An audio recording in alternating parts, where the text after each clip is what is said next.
Good evening. Hello and welcome to this special ET Now broadcast. We're calling it Telecom Trouble. I'm Nayantara Rai in New Delhi. In a no-holds-barred dressing down, the Supreme Court today lashed out at the Department of Telecommunications for its U-turn, its new plea in the top court of the land, wanting approval for a 20-year-long staggered payment by telecom companies when it comes to adjusted gross revenues or AGRs. Remember, it has been said, adjusted gross revenues running into thousands of crores of rupees for telecom companies could lead to a death knell for the sector, with Vodafone Idea becoming a going concern. Coming down harshly in the centre and the telecom companies, the Supreme Court bench said self-assessment decided by the government department is a violation of its order and a sheer contempt. Remember, so far the telecom companies have made partial payments based on their own self-assessment of the adjusted gross revenues. The figures paid by the telecom companies will be coming up for you on your screens. But we can tell you it was a heated exchange between the bench and the councils.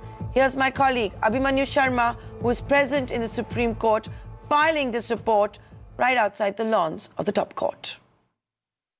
The Supreme Court today pulled up telecom companies and the DOT for not complying with the 24th October AGR judgment. The court observed that the judgment was not a joke and telecom companies as well as DOT should comply with the judgment as early as possible.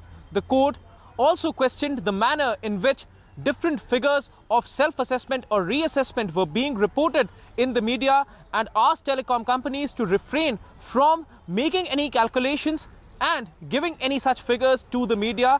The court observed that there was going to be absolutely no change in the calculation of interest and penalty which was to be paid by telecom companies, and no waiver can be given as it was being sought by DOT. However, the court stopped short of rejecting DOT's plea, seeking a 20-year window for telecom companies to make payments. With respect to clearance of AGR dues, the case would be heard after 2 weeks. It remains to be seen whether there would be any relief in the offing for telecom companies who have been pulled up 2 times in a row by the top court. And also it was observed today that if telecom companies fail to abide by the verdict, it is a possibility that their MDs might be hauled up in the top court and may get arrested from inside the courtroom.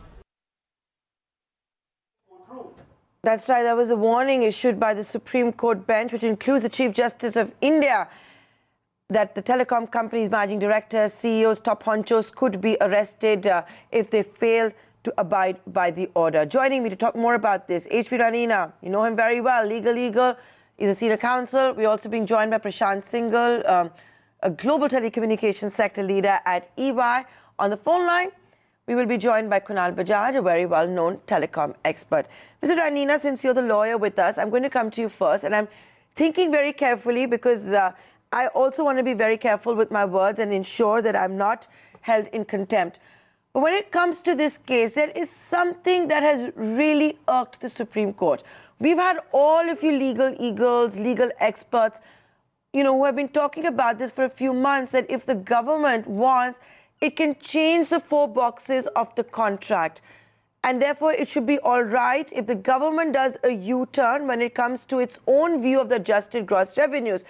But today, what we've seen in the courtroom seems to suggest something very different. The Supreme Court irked by that suggestion, believing that if the 4 boxes of the contract are changed, if there is indeed any kind of a relief that is provided, it would be in contravention of the Supreme Court and would be in contempt, and even the Supreme Court could therefore be a party to fraud.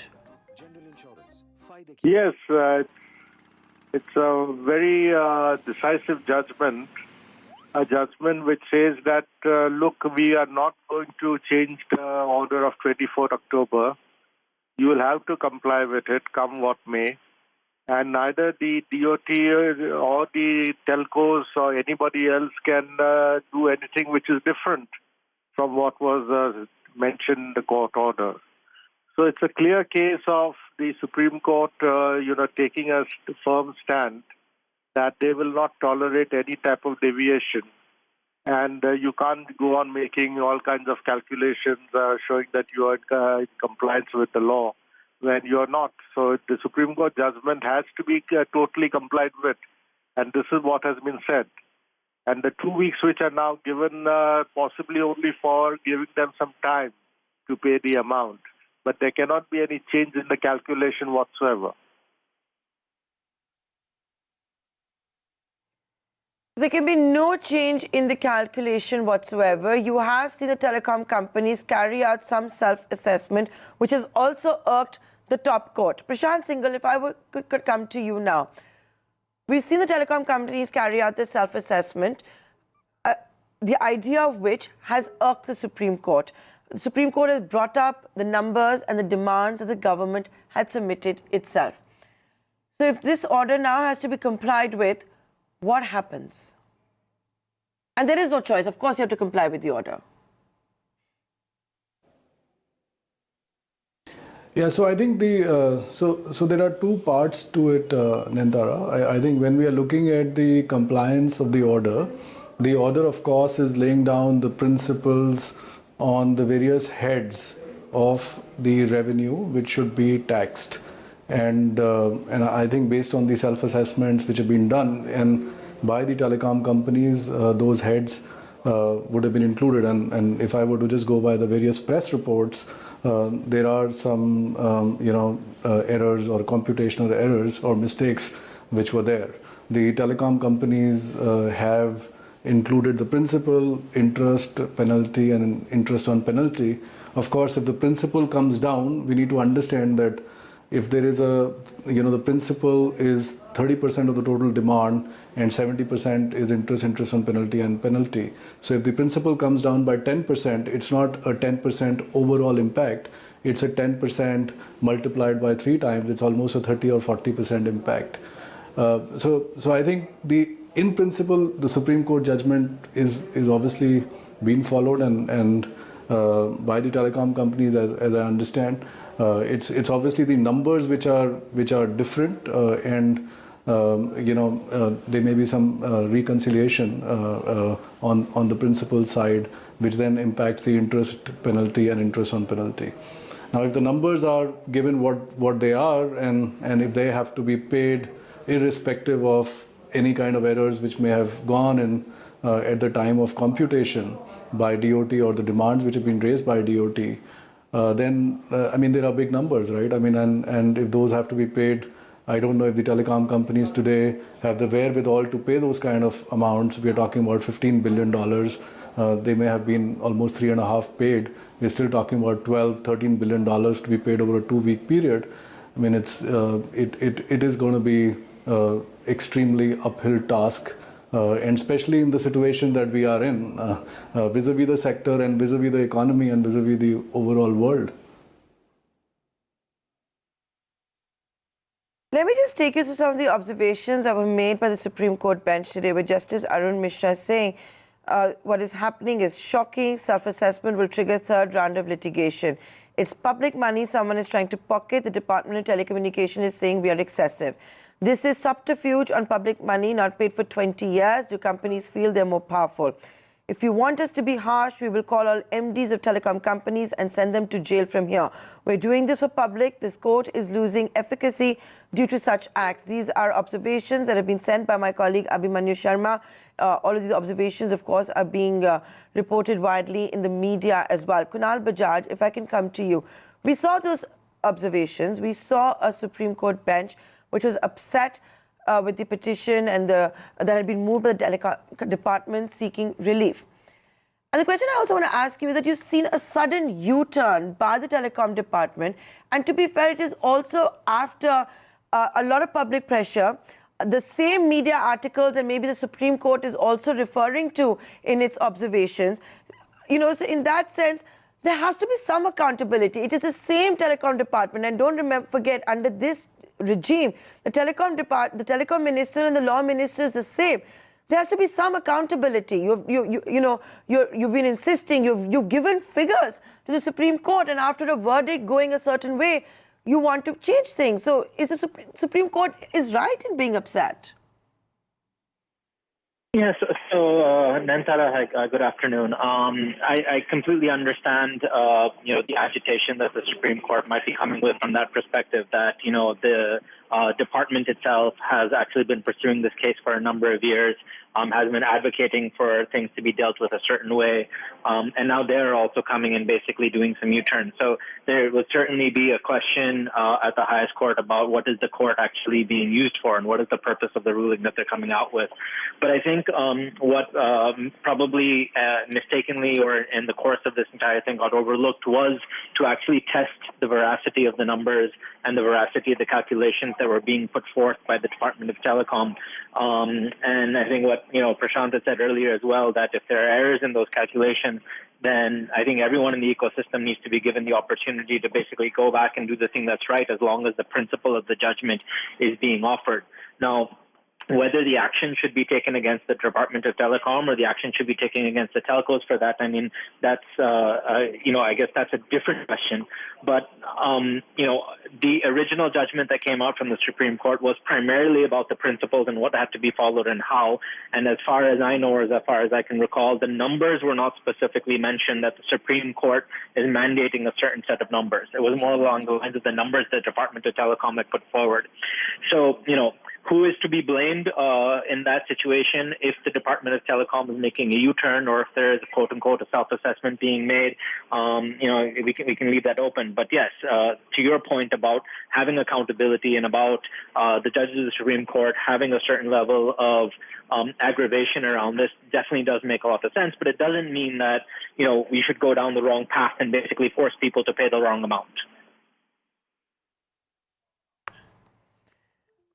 Yes, and then having said that, Kunal Bajaj, I'm going to ask you the same question I asked Prashant Singhal, that there's no choice. You have to, of course, go by the verdict, whatever it is. They will be meeting again in 2 weeks' time, the court. Having said that, then, if telecom companies do have to make that payment, you've already heard Vodafone Idea saying it's not going to put in any more cash. It'll become a going concern. You've seen Bharti Airtel, which, of course, did tap the markets to raise more funds. But let's also be honest, since the first time that this verdict came out and today in the midst of coronavirus, it's a very different world. Things have changed dramatically and drastically. So I'm going to ask you what I asked Prashant Singhal. What's going to happen if the telecom companies have no choice but have to pay this money? And also, let's not forget, if they have to pay this money, public sector companies also have to cough out the adjusted gross revenues. To your second point, again, I'm not a legal expert, but I think this, to the second point about the public sector units, because they fall under NLD licenses or ISP licenses, I think there has been a separate carve-out given in that situation where they've been asked to approach TDSAT. That is, I think, one set of interpretations which is going around, which allows those companies to potentially be separated from this. But obviously, it would not necessarily be fair to say that, a certain set of licensees have to pay and not another set of licensees. But to your first point about, if the money does have to be deposited in actual cash, and then, the debate or the timelines or things like that can then be discussed at a later point of time. And if the Supreme Court is expecting the payment to be made, then yeah, that cash does not exist in the ecosystem.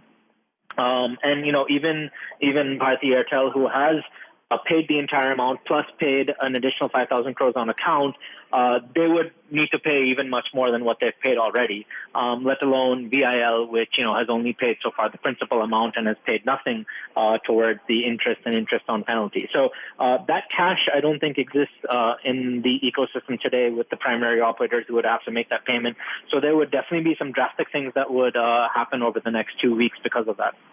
You've seen what Vodafone Idea has paid, what Bharti Airtel has paid. Those graphics are also on our screens for our viewers. But if you go by the other figures that the DOT has demanded, the assessment of the DOT, you're talking about a figure north of 60,000 crore rupees. Look how the world has changed in just 1 month. It's really bad as is. And can India afford to be a duopoly? Because I think it's pretty clear. You've heard the Vodafone Global chief say it, that, more money cannot be pumped in. It will become a going concern. Can Vodafone Idea actually go to NCLT? Bharti Airtel has already paid a lot of money, but, can it afford to pay the rest of what the DOT is demanding? There's one more element in what was said in the court today, that with respect to the 20-year payment term, I think Justice Mishra has called the companies back. I don't know if it means that Are they still going to consider any kind of deferred payment or not? I mean, I think raising a sum of $3 or $4 billion for any company in a span of 2 weeks in the current economic environment, I think is a extremely remote possibility for any company to do that. I mean, unless they are sitting on cash. But unfortunately, we all know the situation of most of the telecom companies in India. They're not sitting on cash. They're sitting on debts which are very, very high. So anybody who has to pay that kind of money or cough up that kind of money in 2 weeks, virtually impossible.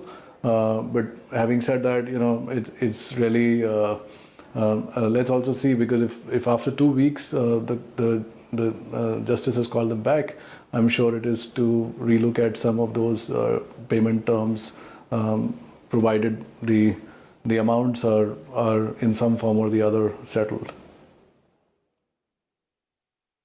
So HP Ranina, let me lean on your legal expertise. The very fact, to the start of the hearing, when the information was coming on what was transpiring, one felt that that's it, it's over.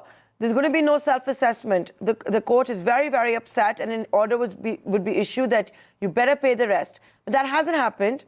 We are going to see another hearing in 2 weeks' time, when they will take a call on the government's petition, the government's move to allow a 20-year-long period for staggered payments.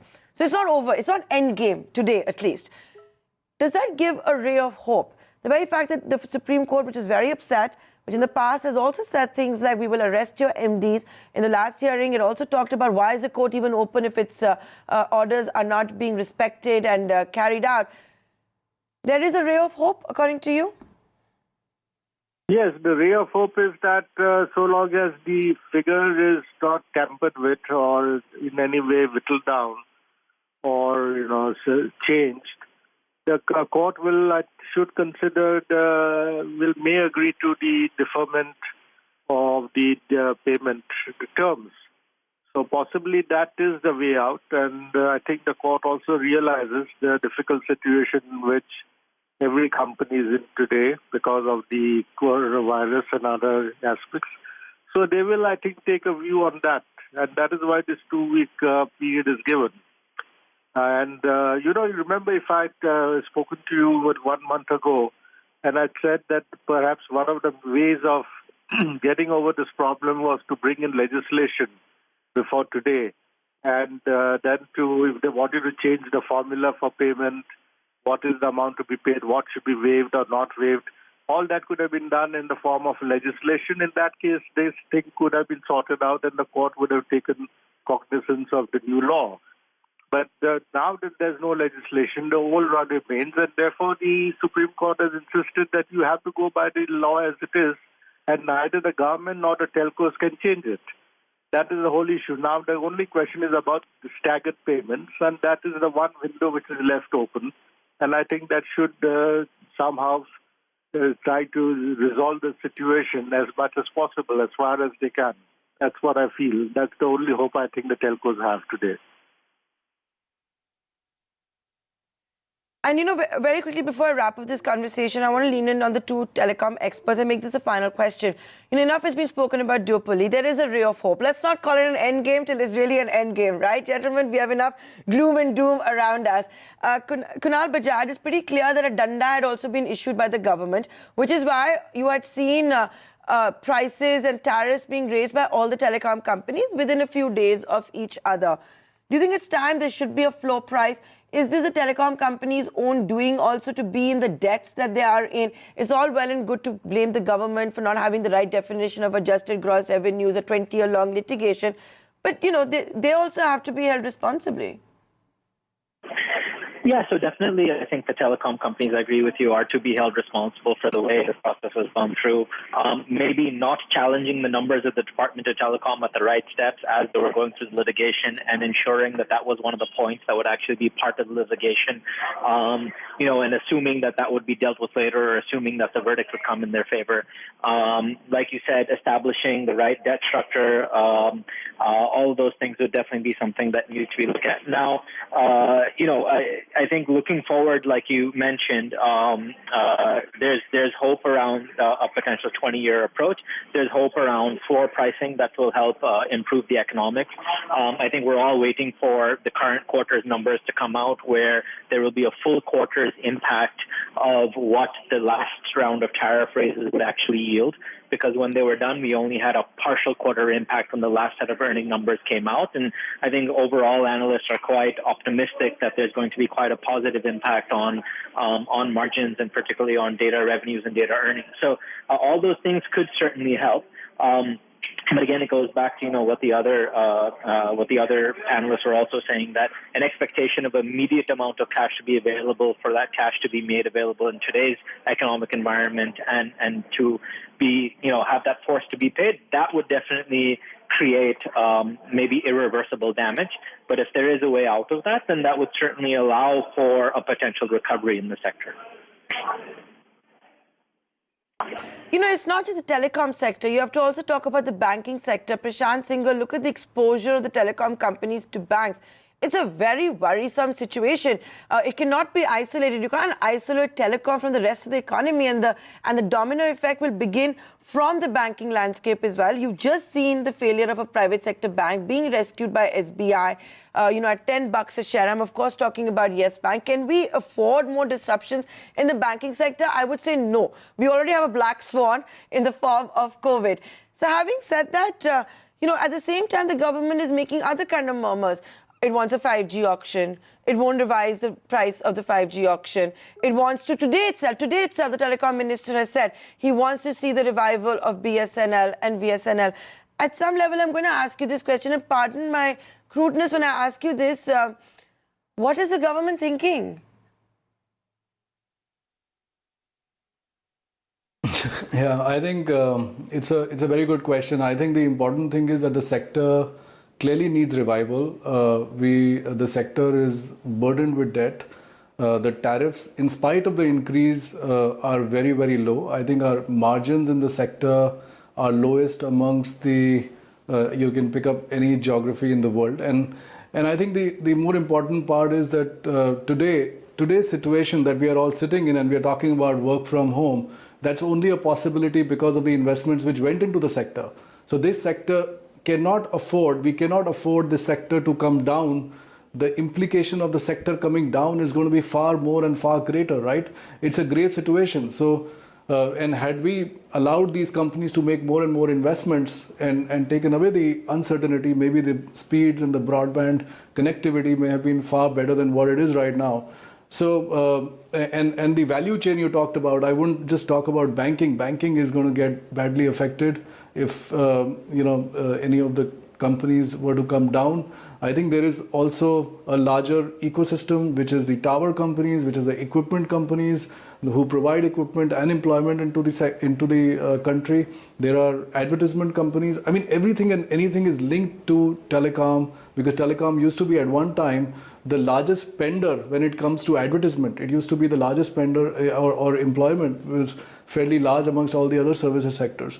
So it's going to have a big impact, and we want to get that sector revived, and I think the government will have to, I'm sure, step in, and I think they are doing that. That's the reason why they went back to the court, trying to see how they can help resolve the situation. So I think the government is doing some of the right things. They just need to accelerate that and make sure it gets implemented in some form or the other. Some relief is passed on to the sector, maybe in the form of license fees, SUC, GST. Can save everything. That's right. A holistic relief package. A holistic relief package is, I think, what is really needed for the telecom sector. They've been talking about it. You've got some piecemeal SOPs here and there, and I go back to that old saying, right? A stitch in time saves 9. And now you're seeing the same government which didn't act in time, trying to revive the sector, trying a whole host of different things. Let's see if the Supreme Court allows it to. Gentlemen, I'm completely out of time.